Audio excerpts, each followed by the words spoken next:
मापन पद्धति। अब देखो, मापने की पद्धति, पहले जो मापन होता था वो अलग अलग तरीके से होता था। पुराने जमाने में पहले क्या करते थे, पैर से ही लोग नाप लिया करते थे ना, पैर से ही कि कितना कितना फुट है, जिसको बोलते हैं फुट ना। फुट मीन्स क्या होता है, पैर। पुरानी पद्धतियों में, पुरानी पद्धति मापने की अलग अलग पद्धतियां फिर विकसित होती गई, आगे आगे जैसे जैसे विकसित होती गई वैसे वैसे आपके मापक यंत्र आते गए। लेकिन जब मापक यंत्र नहीं थे, उसके पहले हम लोग कैसे मापते थे, हाथ से माप लेते थे ना, एक हाथ, दो हाथ, तीन हाथ, चार हाथ, जितना होता था। फिर क्या आया, फिर हाथ से माप लेते थे, ठीक, बीता से माप लेते थे। लेकिन इसमें दिक्कत क्या आती थी, किसी का हाथ बड़ा है, किसी का हाथ छोटा है। आपने मान लीजिए आपका हाथ मान लीजिए छोटा है ना, और किसी का हाथ बड़ा है। आपसे किसी ने सामान ले लिया आपके हाथ से और वो दिया अपने हाथ से, ठीक, उसका हाथ मान लो आपसे भी छोटा हो, तो क्या होगा, आपको घाटा हो जाएगा ना। तो इस माप तौल में क्या हुआ, थोड़ा विसंगतियां आने लगी। तो समय समय पर क्या हुआ, माप तौल की पद्धतियों को क्या किया, बदला जाता रहा, बदला गया ना। पैर से अगर नाप रहे हो तो पैर भी बढ़ घट सकता है ना। मान लो आज आपने कोई सामान किसी को दिया, आज आपका पैर 1 बीटा है, और कल आपने दिया, कल क्या 2-3 महीने बाद अगर आपको कोई सामान वो रिटर्न कर रहा है, मान लो उसका पैर क्या हुआ, बढ़ गया थोड़ा बहुत, तो क्या होगा, किसको घाटा हो जाएगा, उसको घाटा हो जाएगा ना। तो इसलिए माप तौल में क्या हुआ, ये सब विसंगतियां आती गई। फिर उसके बाद लोगों ने क्या किया, लठ को ले लिया। लठ से पहले लाठा मापते थे ना, जमीन को मापने के लिए किसका प्रयोग करते थे, लाठे का प्रयोग करते थे। किसका प्रयोग करते थे बेटा, लाठे का प्रयोग करते थे। 1 लाठा, 2 लाठा, 3 लाठा, इस तरह से हम क्या करते थे, लाठे का प्रयोग किया जाता था। और इसी तरह से इसी विसंगतियों को दूर करने के लिए आपको मापन पद्धति आया। क्या आया बेटा, मापन पद्धति आया। पहली मापन पद्धति क्या आया, सीजीएस पद्धति। ये कहां से स्टार्ट हुआ, फ्रेंच से। इसको बोलते हैं फ्रेंच या फ्रेंच पद्धति, फ्रांस के लोग मापते थे, ठीक। इस पद्धति में क्या था, लंबाई को हम लोग किसमें नापते थे, सेंटीमीटर में, द्रव्यमान को किसमें नापते थे, ग्राम में, और समय को किसमें नापते थे, सेकंड में। वो सिर्फ वहां के लोग मापते थे, ये पूरे विश्व में मानक नहीं था। पूरे विश्व के सभी जगह के लोग क्या करते थे, अलग अलग मापन पद्धति का प्रयोग करते थे। इंडिया में किसी अन्य मापन पद्धति का प्रयोग कर रहे हैं, तो इंग्लैंड में किसी अन्य मापन पद्धति का प्रयोग कर रहे हैं। तो इसमें क्या हुआ, मान लीजिए अगर अपना सामान, हमारा सामान भारत से ब्रिटेन जा रहा है, तो क्या है, इसमें विसंगतियां आएंगी ना, है कि नहीं। यहाँ पे हम फुट में माप के दे रहे हैं और वहां पे वो मीटर से माप के दे रहा है, तो क्या है हुआ, यहाँ पे विसंगतियां आएंगी ना। तो इसी विसंगतियों को दूर करते हुए अलग अलग टाइम पे अलग अलग, यहाँ पे देखो ये एफपीएस पद्धति, ये किसको बोलते हैं, ब्रिटिश पद्धति बोलते हैं इसको। क्या बोलते हैं, ब्रिटिश पद्धति। ब्रिटिश के लोग क्या करते थे, यहाँ पे ब्रिटिश में कैसे लोग मापते थे, फुट पाउंड सेकंड। आपका लंबाई को फुट में मापते थे, द्रव्यमान को पाउंड में, और समय को सेकंड में मापते थे।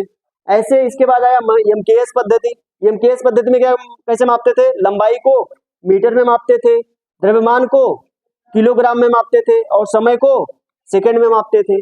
और यही पद्धति हम लोग भी यूज कर रहे हैं वर्तमान में भी यही चल रहा है। लंबाई को किसमें मापा जा रहा है, मीटर में, द्रव्यमान को किलोग्राम में, और समय को सेकंड में।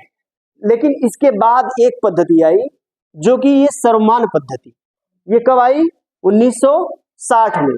1960 में ये पूरे विश्व के लिए, पहले ये क्या अलग अलग जगह के लोग अलग अलग पद्धतियों का प्रयोग करते थे, लेकिन ये जब चौथी पद्धति आई, अंतरराष्ट्रीय मानक पद्धति। अंतरराष्ट्रीय मतलब पूरे विश्व के लोग यही मानेंगे, माप तौल के लिए यही पद्धति को मानेंगे। समझ में आया कि नहीं। जैसे यहाँ पे अगर हम लोग मीटर में माप रहे हैं, तो चाहे इंग्लैंड में चले जाओ, चाहे अमेरिका में चले जाओ, चाहे विश्व के किसी भी कोने में चले जाओ, आपको वही मानक पद्धति अपनानी पड़ेगी, लंबाई को मीटर में ही मापना पड़ेगा। समझ में आया कि नहीं। तो ये पद्धति पूरे विश्व के लिए आई। इस पद्धति को हम बोलते हैं यसाई पद्धति, यसाई सिस्टम। क्या बोलते हैं, यसाई सिस्टम, यसाई पद्धति, ठीक। ये सिस्टम इंटरनेशनल पद्धति इसको बोला जाता है इंग्लिश में। और ये कब आया बेटा, 1960 में। इसका कार्यालय कहाँ पे है, फ्रांस में। फ्रांस में कहाँ है? फ्रांस में पेरिस में, फ्रांस के पेरिस में है। ठीक, किसका कार्यालय? अंतरराष्ट्रीय मानक पद्धति का। तो ये पद्धति क्या किया, ये डिसाइड करता है कि कौन सी चीज किस यूनिट में मापा जाएगा, उसका मानक क्या होगा। सारे मानक वहां पे रखे गए हैं। जैसे लंबाई का जो मीटर बना हुआ है, इसका मानक जो है वहां पे रखा हुआ है। किसी वस्तु को मान लिया गया है, उस वस्तु को वहां पे रखा गया है कि भाई ये इसी मानक के अनुसार पूरे विश्व में लोग क्या करेंगे, मापेंगे। समझ में आया कि नहीं? बात क्लियर है? तो यसाई पद्धति क्या किया बेटा, ये यूनिफाई कर दिया, यानी सब जगह क्या कर दिया, पूरे विश्व में क्या क्या किया, ये सेम चीज से मापा जाएगा। लंबाई को अगर मीटर में मापना, इंडिया में माप रहे हैं तो अमेरिका में भी, ब्रिटेन में भी, पूरे विश्व में उसी से मापेंगे। क्लियर है कि नहीं बात? तो ये क्या हुआ, अंतरराष्ट्रीय पद्धति। इसमें 7 मूल मात्रक बताए गए और 2 संपूरक मात्रक, यही आपका संशोधन किया गया। ठीक, पहले आपका 3 चल रहा था, मूल राशियां क्या थी, 3 मानी गई थी।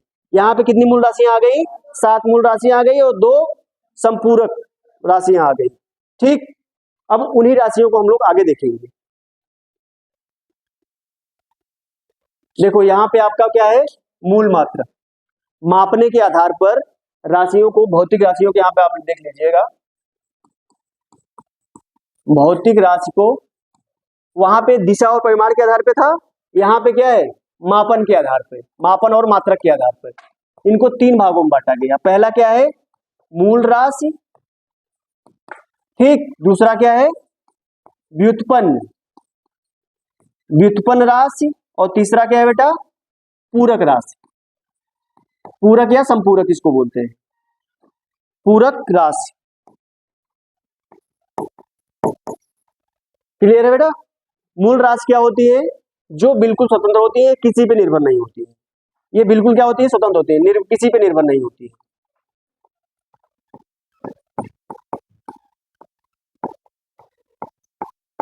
किसी पर निर्भर नहीं होती। इनकी संख्या कितनी होती है बेटा, टोटल 7। इन्हीं 7 को आपको याद रखना है, बाकी किसी को नहीं याद रखना, बाकी अपने आप ही याद हो जाएंगे सब।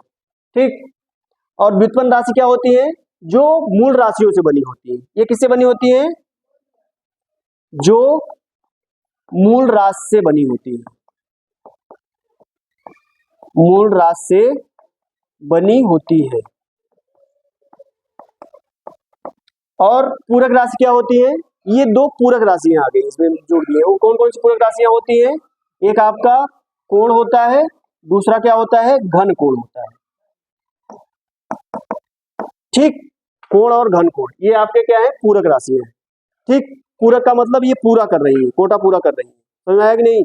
इन 7 राशियों से काम नहीं चल रहा था तो 2 राशियों को और जोड़ दिया गया, इनको पूरक राशि नाम दिया गया। ठीक, आगे चलो, देखो यहाँ पे मूल मात्रक। मूल मात्रक क्या होंगे, मूल राशियों के जो मात्रक होंगे वही मूल मात्रक होंगे।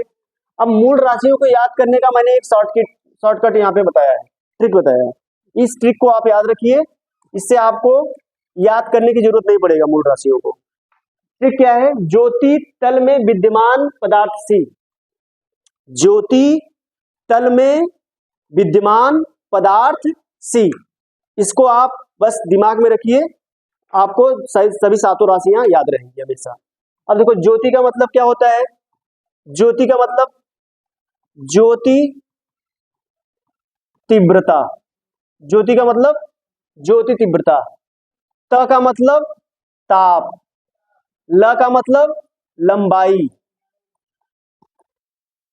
विद्यमान, विद्य का मतलब विद्युत, विद्युत धारा, मान का मतलब द्रव्यमान, पदार्थ का मतलब पदार्थ की मात्रा, पदार्थ की मात्रा, सी का मतलब समय, सी का मतलब समय। तो याद हो गया कि नहीं? आपका 1 मिनट में याद हो गया 7 राशियां। वैसे आपको रटना पड़ता, लंबाई, समय, द्रव्यमान, ज्योति तीव्रता, ताप, विद्युत धारा, पदार्थ की मात्रा, ये सब क्या करना पड़ता, आपको याद करना, रटना पड़ता। और इससे आपको रटना पड़ेगा क्या, बिल्कुल रटना नहीं पड़ेगा। अगर आपसे कोई बोल दे 7 राशियों के नाम बताओ, आप तुरंत बता दोगे। ज्योति, ज्योति तल में विद्यमान पदार्थ सी, ज्योति तल में विद्यमान पदार्थ सी, ज्योति तल में विद्यमान पदार्थ सी। आप 2-3 बार रिपीट कर लीजिए, आपके दिमाग में आ जाएगा। अब इससे आप सभी सातों राशियों के नाम बता सकते हो। क्लियर? अब देखो यहाँ पे यसाई के 7 मूल मात्रक और उनके संकेत क्या क्या दिए गए। देखो यहाँ पे पहली, देखो यहाँ पे जो मूल राशि है क्या है, लंबाई है। लंबाई का मात्रक क्या होता है बेटा, मीटर। ये आपको ध्यान देना पड़ेगा, याद रखना पड़ेगा। लंबाई का मात्रक मीटर, इसको किससे प्रदर्शित करते हैं, यम से, स्मॉल एम से। द्रव्यमान का मात्रक किलोग्राम, इसको किससे प्रदर्शित करते हैं, केजी से। समय का मात्रक सेकेंड, किससे प्रदर्शित करते हैं, यस से। विद्युत धारा का मात्रक एम्पियर, कैपिटल ए से प्रदर्शित करते हैं इसको। ताप का मात्रक केल्विन, के से प्रदर्शित करते हैं इसको। ज्योति तीव्रता का मात्रक कैंडिला, इसको किससे प्रदर्शित करते हैं, सीडी से। पदार्थ की मात्रा का मात्रक मोल, किससे प्रदर्शित करते हैं, मोल से, MOL। क्लियर है? तो आपको इसी संकेतों का, इस संकेतों का और इस मात्रक का आगे आपको यूज मिलेगा। तो अगर ये 7 मात्रक और ये संकेत और ये राशियां ये आपके दिमाग में होनी चाहिए। लंबाई का मात्रक मीटर, द्रव्यमान का मात्रक किलोग्राम, समय का मात्रक सेकेंड, विद्युत धारा का मात्रक एम्पियर, ताप का मात्रक केल्विन, ज्योति तीव्रता का मात्रक कैंडिला, पदार्थ की मात्रा का मात्रक मोल। ये आपको दिमाग में रहना चाहिए। समझ में आया? क्योंकि ये पूरे विज्ञान, आप जितने भी विज्ञान पढ़ोगे, विज्ञान के सभी शाखाओं में इसका आपका भौतिक राशियों का प्रयोग रहेगा। समझ में आया कि नहीं? तो इसलिए आपको याद करना ही पड़ेगा 7 मूल राशियों को, सिर्फ 7 याद कर लो। बाकी आपका इसी से सब बने हुए। बाकी जितनी भी राशियां आप भौतिक विज्ञान में देखोगे, सब राशियां इन्हीं 7 राशियों से मिलकर बनी। समझ में आया कि नहीं? चलो आगे हम लोग देखते हैं व्युत्पन्न मात्रक। व्युत्पन्न मात्रक यहाँ पे आपको दिख रहा होगा। व्युत्पन्न मात्रक क्या क्या है, बल, दाब, कार्य, विभव, इनके मात्रक क्रमशः क्या है, न्यूटन, पास्कल, जूल, वोल्ट। ये सब क्या कहलाते हैं, व्युत्पन्न मात्रक। अब व्युत्पन्न मात्रक किससे बने होते हैं, मूल मात्रकों की सहायता से बने होते हैं। व्युत्पन्न मात्रक जानने के पहले आपको व्युत्पन्न राशि जाननी पड़ेगी। व्युत्पन्न राशि मैंने बताया, व्युत्पन्न राशि क्या होती है, व्युत्पन्न राशि मैंने क्या बताया, जो मूल राशियों की सहायता से बने होते हैं। ऐसी राशि जो मूल राशि की सहायता से बनी होती है वो राशि क्या कहलाती है, व्युत्पन्न राशि। तो देखो जैसे यहाँ पे बल, अगर हम बल को लेते हैं, बल बराबर क्या होता है, द्रव्यमान गुणे त्वरण, द्रव्यमान गुणे त्वरण। अब द्रव्यमान क्या है, मूल राशि है कि नहीं, त्वरण क्या मूल राशि है, नहीं है। तो त्वरण बराबर क्या होता है उसको देख लो। यहाँ पे द्रव्यमान, ये तो मूल राशि हो गई, द्रव्यमान गुणे त्वरण क्या होता है, त्वरण बराबर क्या होता है, वेग बटे समय। क्या होता है बेटा, वेग बटे समय। अब देखो यहाँ पे आपको 2 मूल राशियां मिल गई, लेकिन अभी भी वेग क्या है, मूल राशि है, मूल राशि नहीं है। तो फिर हम अब देख लेंगे वेग बराबर क्या होता है। यहाँ देखेंगे ये आपका द्रव्यमान हो गया, द्रव्यमान गुणे वेग बराबर क्या होता है, विस्थापन बटे समय। विस्थापन बटे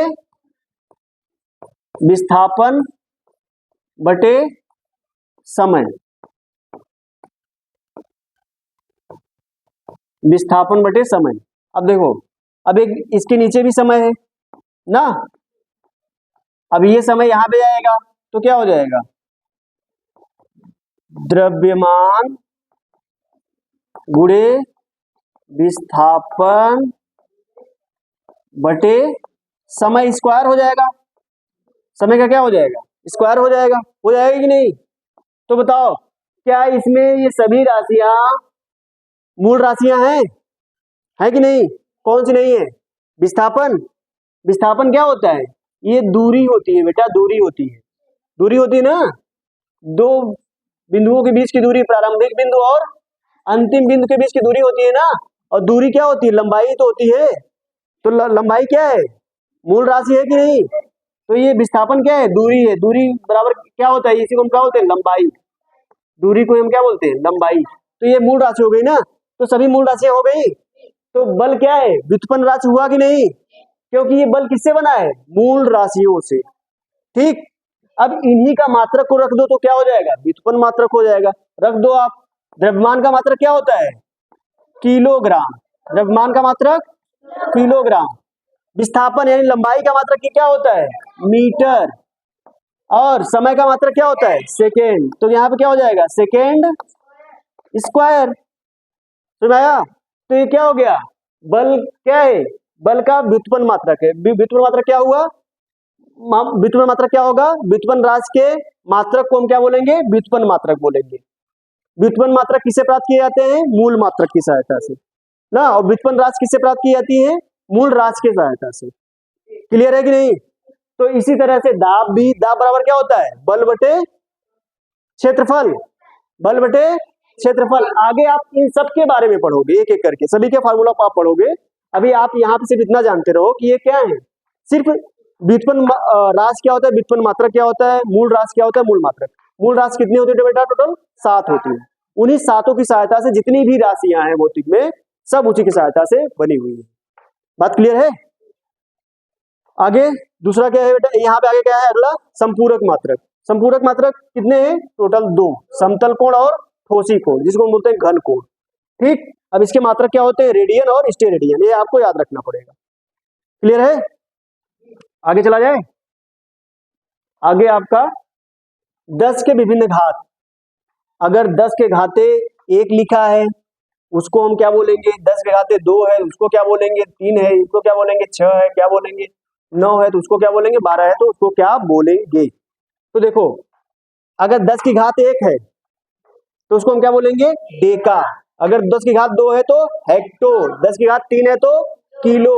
10 की घात 6 है तो मेगा। 10 की घात 9 है तो गीगा। 10 की घात 12 है तो क्या बोलेंगे? टेरा। वैसे ही अब माइनस में चलेंगे। 10 की घाते -1 मैंने बताया था। अगर इसको आपको याद होगा, घातांक में पढ़ाया था।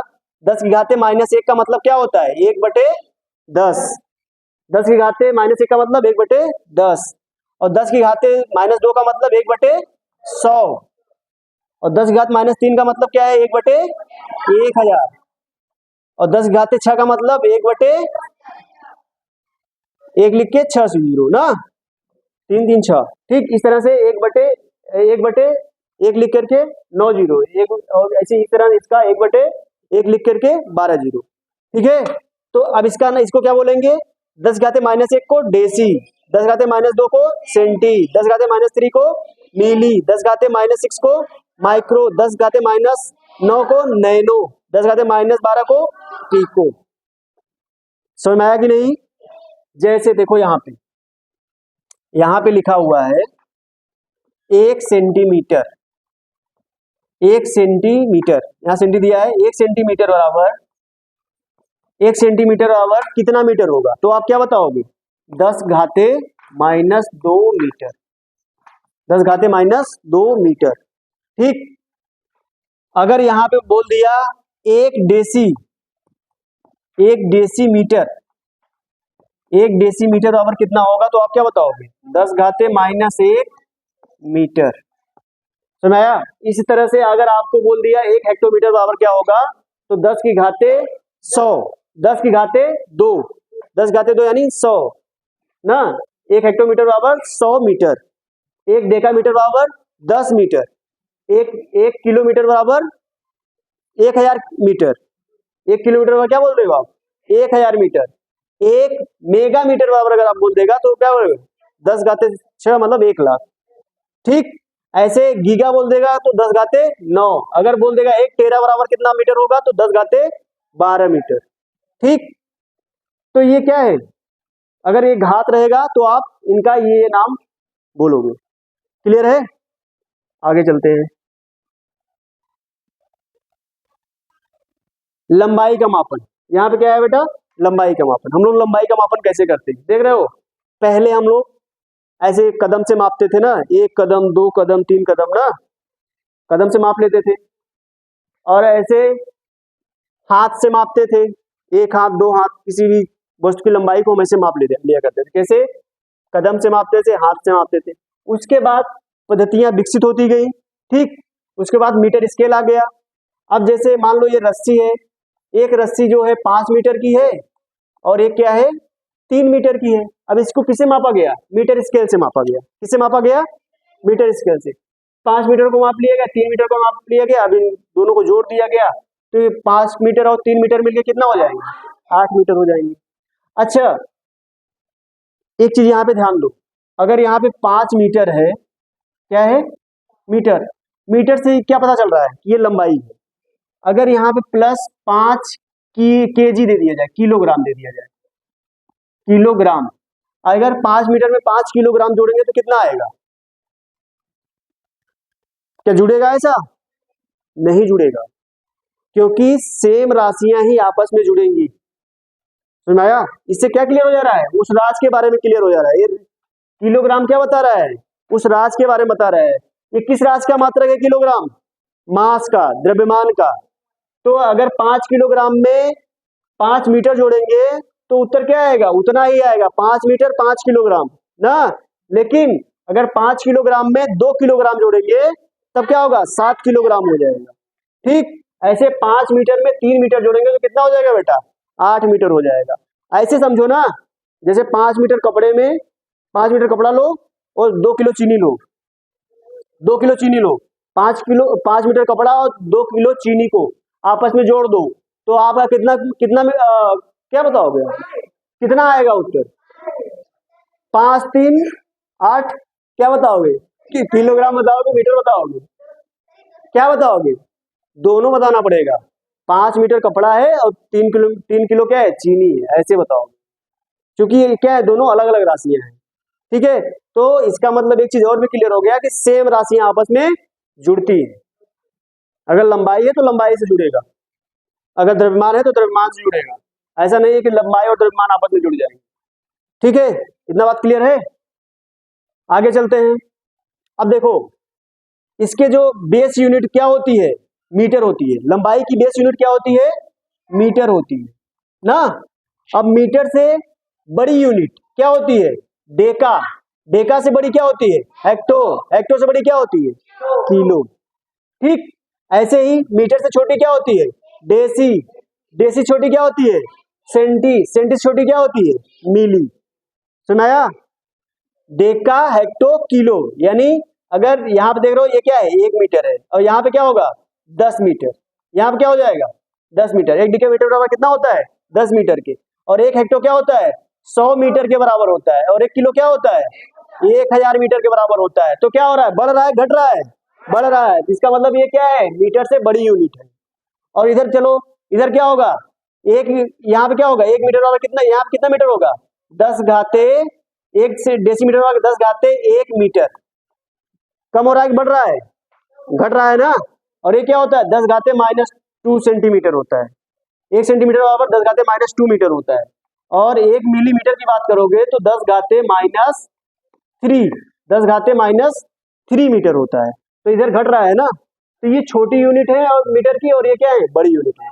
लेकिन अगर बेस माना जाएगा तो लंबाई का बेस यूनिट क्या होगा? मीटर होगा। क्लियर है? आगे चलते हैं। द्रव्यमान। ऐसे द्रव्यमान का भी होता है। द्रव्यमान को हम लोग कैसे मापते हैं? तराजू में। अब तो इलेक्ट्रिक तराजू आ गई है। इलेक्ट्रिक तराजू को आप रखिए वहां पे, डिजिटल डिजिटल वाली, वहां पे आपको बता देगा 5 किलो 10 किलो 20 किलो जो भी। पहले तराजू इस तरह से यूज किए जाते थे, 2 पलड़े होते थे, उस पे आपका जिस वस्तु को तोलना होता था उसको रखते थे, एक पे वस्तु को रखते थे और दूसरे पे क्या रखते थे? बाट। देख रहे हो यहाँ पे बाट रखे हुए हैं, 1 KG 2 KG 5 KG 10 KG 20 KG 25 50 KG, इस तरह से रखे होते थे। जिस जैसी वस्तु होती थी उस हिसाब से हम बाट रखते थे, वैसी वस्तु रखते थे, वैसे वहां पे क्या करते थे? माप तोल कर लेते थे। लेकिन अब क्या आ गया है? डिजिटल आ गई है सब। समझ आया कि नहीं? मापने तोलने के लिए जो तराजू आई है वो डिजिटल वाली आ गई। डिजिटल पे आप कोई वस्तु है उसको रखिए, आपका वो बता देगा कि ये कितना केजी का है। समझ में आया? अब देखो ऐसे इसमें भी इसका बेस यूनिट क्या होता है बेटा? क्या होता है? द्रव्यमान का मानक मात्रक क्या होता है? किलोग्राम होता है। क्या होता है? किलोग्राम। अब किलोग्राम से छोटे भी होते हैं मात्रक और बड़े भी होते हैं। जैसे देखो यहाँ पे 1 सेंटीग्राम बराबर क्या होता है? 10 मिलीग्राम। 1 ग्राम बराबर क्या होता है? 10 डेसीग्राम। 1 हेक्टोग्राम बराबर क्या होता है? 10 डेकाग्राम। 1 किलोग्राम बराबर क्या होता है? 1000 ग्राम। 1 किलोग्राम बराबर क्या होता है? 1000 ग्राम। 100 किलोग्राम बराबर क्या होता है? 1 कुंटल होता है। 100 किलो बराबर 1 कुंटल। 100 किलोग्राम बराबर 1 कुंटल का मतलब क्या है? किलोग्राम से बड़ी यूनिट है ये ना। अब देखो इधर 10 सेंटीग्राम बराबर क्या होता है? 1 डेसीग्राम। 10 ग्राम बराबर क्या होता है? 1 डेकाग्राम। 10 हेक्टोग्राम बराबर क्या होता है? 1 किलोग्राम। और 10 कुंटल बराबर क्या होता है? 1 टन। 10 कुंटल बराबर क्या होता है? 1 टन। 10 कुंटल का मतलब 10 कुंटल का मतलब कितना? 1000 किलोग्राम। 1000 किलोग्राम बराबर क्या होगा? 1 टन। समझ आया? टन का मतलब अगर किलोग्राम में देखेंगे तो क्या होगा? 1000 किलोग्राम होगा ना। अगर 10 कुंटल के देखेंगे तो क्या होगा? 1 टन होगा। क्लियर है? अब देखो यहाँ पे जैसे ये पृथ्वी है, क्या है बेटा? ये पृथ्वी है। और यहाँ पे देखो भार और द्रव्यमान में अंतर समझ में आएगा। भार और द्रव्यमान में देखो, ये द्रव्यमान है और ये क्या है? भार है। ये कहाँ पे? पृथ्वी पे। और ये क्या है? चंद्रमा। क्या है बेटा? ये चंद्रमा है। दिख रहा है? क्लियर? अब देखो पृथ्वी पे इस आदमी का जो भार है कितना है? 120 किलोग्राम है। कितना है इसका मास, द्रव्यमान? और इसका भार कितना है? 1200 न्यूटन। कितना है? 1200 न्यूटन। क्योंकि 10 क्या होता है? जी का मान होता है। यहाँ पे गुट्टी तोड़ भी लगेगा, तो 120 गुणे 10 करेंगे तो 1200 न्यूटन लगेगा, हो जाएगा। ठीक है, तो इसका भार कितना है? 1200 न्यूटन है। लेकिन अगर ये चंद्रमा पे पहुंच जा रहा है, चंद्रमा पे देखो द्रव्यमान तो उसका सेम है, दिख रहा है? 120 यहाँ पे भी है। द्रव्यमान क्या है? सेम है। लेकिन वेट देखो, वेट भार कितना हो जा रहा है? 200 न्यूटन। यानी कितना गुना कम हो गया? 6 गुना कम हो गया। अगर हमारा भार यहाँ पे 1200 न्यूटन है, तो अगर हम चंद्रमा पे चले जाएंगे तो वहां कितना हो जाएगा? 200 न्यूटन हो जाएगा। यानी 6 गुना क्या हो जाएगा? कम हो जाएगा। हमारा भार क्या होता है? 6 गुना कम हो जाता है। कहाँ पे? चंद्रमा पे। क्योंकि वहां पे जो गुरुत्व त्वरण का मान होता है, गुरुत्व त्वरण जी का मान जो होता है, चंद्रमा पर क्या हो जाता है? 1/6 हो जाता है। कितना हो जाता है? 1/6 हो जाता है। समझ आया? इसलिए आपका वो क्या क्या हो जाएगा? वहां पे 6 गुना भार आपका कम हो जाएगा। तो इसका मतलब ये है कि भार क्या है? स्थान के हिसाब से चेंज हो रहा है। लेकिन द्रव्यमान क्या है? स्थान के हिसाब से चेंज हो रहा है? नहीं हो रहा है। द्रव्यमान स्थान के हिसाब से नहीं होगा, लेकिन भार आपका क्या होगा? स्थान बदलेगा तो भार भी बदल जाएगा। बात क्लियर है? समझ आया? जैसे यहाँ पे पृथ्वी पे और चंद्रमा पे। ठीक, आगे चलते हैं। समय का मापन। समय का मापन हम लोग पहले कैसे करते थे? पहले इस तरह से डिवाइस बनी होती थी, इससे हम लोग क्या करते थे? समय का मापन कर लेते थे। इसमें पानी भरते थे, वो पानी जब तक पूरा खाली हो जाता था तो उस हिसाब से हम क्या करते थे? अपना काम कर लेते थे। आधा पानी खत्म हुआ तो इसका मतलब हम समझ लेते थे कि इतना टाइम, मतलब हमको इतना टाइम लगा। ठीक है, जैसे हम लोग कहते हैं आधा घंटा, तो वो लोग इस हिसाब से अपना काम करते थे। पहले लोग जब घड़ी नहीं था तो लोग कैसे सूर्य की रोशनी से पता कर लेते थे कि कितना बज रहा है, कितना टाइम हो रहा होगा। ठीक है, तो पहले इस तरह की डिवाइसेस थी। ठीक है बेटा, अब आज के डेट में क्या हुआ? जैसे जैसे टाइम चेंज हुआ वैसे वैसे आपके घड़ी समय मापने के यंत्र बदलते गए। फिर उसके बाद इस तरह की घड़ी आई। ठीक, फिर डिजिटल आया इस तरह से। अब आज के डेट में ये वाला चल रहा है, स्मार्ट वॉच। स्मार्ट वॉच में आपका सब कुछ उसमें बता देता है। आपको उसमें कॉलिंग भी कर सकते हो, ब्लूटूथ भी कनेक्ट कर सकते हो, कॉल भी कर सकते हो, आपका सारी चीजें इसमें हो गई। आप अपना स्टेप भी, फुटप्रिंट भी आप काउंट कर सकते हो, कितना आप चले हो कितना नहीं। तो ये आपका आज के डेट में यूज किया जा रहा है समय मापन के लिए। ठीक, तो समय का मात्रक क्या होता है बेटा? मानक मात्रक क्या होता है? सेकेंड। और सेकेंड से बड़ा क्या होता है? मिनट। मिनट से बड़ा क्या होता है? घंटा। घंटा से बड़ा दिन। दिन से बड़ा माह। माह से बड़ा वर्ष। समझ में आया? तो ये समय का मापन हम लोग किससे करते हैं बेटा? घड़ी से करते हैं। क्लियर? ताप का मापन। ताप का मापन किससे करते हैं हम? ताप क्या होता है? किसी वस्तु के ठंडे या गर्माहट की मापी क्या कहलाती है? ताप कहलाती है। तो यहाँ पे देखो, ताप को थर्मामीटर से मापते हैं। ठीक, अब देखो ताप का मानक मात्रक क्या है बेटा? केल्विन है। ताप का मानक मात्रक क्या है? केल्विन है। लेकिन प्रचलित मात्रक क्या है? डिग्री सेल्सियस और डिग्री फ़ारेनहाइट। डिग्री फ़ारेनहाइट और डिग्री सेल्सियस क्या है? ये प्रचलित है। और इसके लेकिन इसका मानक मात्रक क्या है? केल्विन है। ठीक, इसके ताप के कुछ अन्य मात्रक भी हैं, जैसे यहाँ पे डिग्री सेल्सियस, फ़ारेनहाइट आप लोग जानते ही हैं। केल्विन जानते हैं, इसका एक मात्रक होता है रोमर, और एक और मात्रक होता है, इसको बोलते हैं रैंकिन। क्या बोलते हैं? रैंकिन। और इनका जो देखो सबसे लो टेम्परेचर क्या होता है ये डिग्री सेल्सियस में 0 सेंटीग्रेड ना, ठीक। और यहाँ पे सबसे मैक्सिमम मात्रा की सबसे मैक्सिमम ताप कितना होता है? 100 डिग्री सेल्सियस। और फ़ारेनहाइट में 32 फ़ारेनहाइट। और मैक्सिमम कितना होता है? 212 फ़ारेनहाइट। और केल्विन में 232 केल्विन। और सबसे मैक्सिमम कितना होता है? 373 केल्विन। रैंकाइन में कितना होता है? जीरो रोमर, 0 रोमर। और मैक्सिमम कितना होता है? 80 रोमर। और रैंकिन में 492 रैंकिन। और मैक्सिमम कितना होता है? 672 रैंकिन। तो ये ताप के अन्य मात्रक भी हैं, 5 मात्रक होते हैं। ताप के कितने मात्रक होते हैं टोटल? 5 मात्रक। समझ आ गया?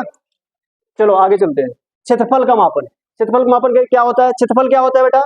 किसी वस्तु का कोई पृष्ठ किसी तल पर जितना जगह लेता है वही क्या कहलाता है?